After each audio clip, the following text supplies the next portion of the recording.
Hello everyone, welcome back to my YouTube channel. కొత్తగా వచ్చిన guidelines ప్రకారం మన ఎలక్ట్రిసిటీ బిల్లును PhonePe, Google pay, Amazon pay వంటి ప్రైవేట్ యాప్లో కట్టుకోవడం అవ్వదు. దీనికోసం కొత్తగా యాప్ను డిజైన్ చేశారు. ఈ యాప్లో కరెంటు బిల్లు ఎలా కట్టుకోవాలో చూపిస్తున్నాను చూడండి. ముందుగా మొబైల్లో ప్లేస్టోర్ ఓపెన్ చేసుకొని APCPDCL అని యాప్ను డౌన్లోడ్ చేసుకోవాలి. డౌన్లోడ్ చేసుకున్నాక ఓపెన్ చేసుకుంటే ఇక్కడ ఐకాన్స్ కనిపిస్తున్నాయి. ఈ ఐకాన్స్లో యాడ్ సర్వీస్ కనిపిస్తుంది కదా, దాన్ని టచ్ చేయాలి.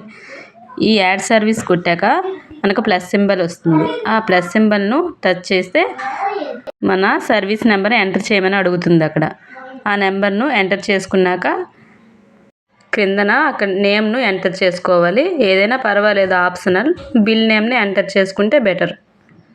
ఇప్పుడు సబ్మిట్ చేసుకోవాలి. సబ్మిట్ చేసుకుంటే మన బిల్ డీటెయిల్స్ యాడ్ అవుతాయి. మరలా ముందుకు వచ్చి పే బిల్ దగ్గర క్లిక్ చేయాలి. ఇక్కడ చూస్తే మన బిల్లు వివరాలు డిస్ప్లే అవుతాయి. ఈ మన బిల్లు వివరాలన్నీ సరి చూసుకున్నాక చూస్తే క్రిందన వెదర్ సర్వీస్ వాజ్ డిస్కనెక్టెడ్ అని ఉంటుంది. అక్కడ నో అని కొట్టుకోవాలి. ఆల్రెడీ నో అని ఉంది కాబట్టి పే బిల్ అని టచ్ చేయాలి. పే బిల్ టచ్ చేశాక పేయింగ్ ఆప్షన్స్ అన్నీ ఇక్కడ కనిపిస్తున్నాయి. ఇప్పుడు మనం కార్డ్స్ ద్వారా కానీ, UPI ద్వారా కానీ, నెట్ బ్యాంకింగ్ ద్వారా కానీ పే చేసుకోవచ్చు బిల్ని. నేనైతే కార్డ్ ద్వారా బిల్ను పే చేస్తాను కాబట్టి పైన ఉన్న ఆప్షన్ని టచ్ చేశాను.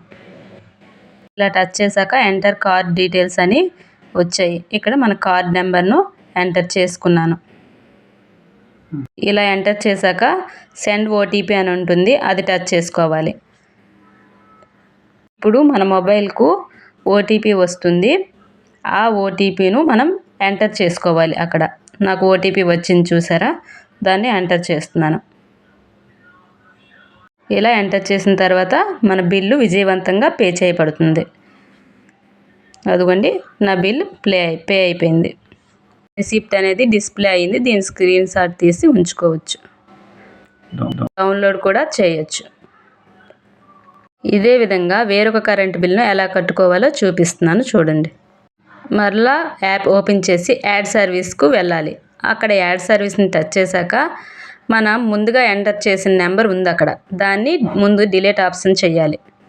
డిలీట్ కొట్టాక మళ్ళీ కొత్త నెంబర్ను అక్కడ యాడ్ చేసుకోవాలి.